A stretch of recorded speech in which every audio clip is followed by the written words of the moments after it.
There's an interesting statement that John makes two different places in his writings. One is in the Gospel of John, where he says, "No man has seen God at any time." And then he says, "The only begotten of the Father has declared him." In other words, no one has ever laid eyes on the fullness of the majesty of the eternal Father. But through Jesus, we can know and understand who God is. But then in 1 John chapter 4, John repeats that statement. He says, "No one has seen God at any time." But then he says, "If we love one another, God dwells in us, and his love is perfected in us." So take those two ideas and put them together. No one has ever seen God, but when you see Jesus, you see God. Okay, well, Jesus is no longer here in a physical sense to see him and thus see God.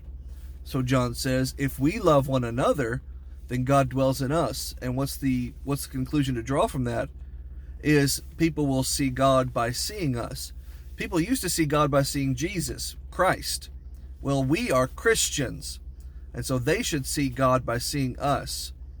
That's not to say that we should be judgmental or condemning or vengeful or all of the attributes that God holds that we're not supposed to, but rather it just means that the love of God is supposed to be seen and perfected, that is to say, fully realized through our actions and the way we respond to the world around us. Now, does that mean that as long as we're a loving people, we don't need to teach people doctrine, or that we don't need to show them what the Bible says? They'll know God just by how kind we are to each other and how much we are compassionate to each other? No, we still need to teach people the truth. But it just means, well, as the old saying goes, they don't care how much you know unless they know how much you care.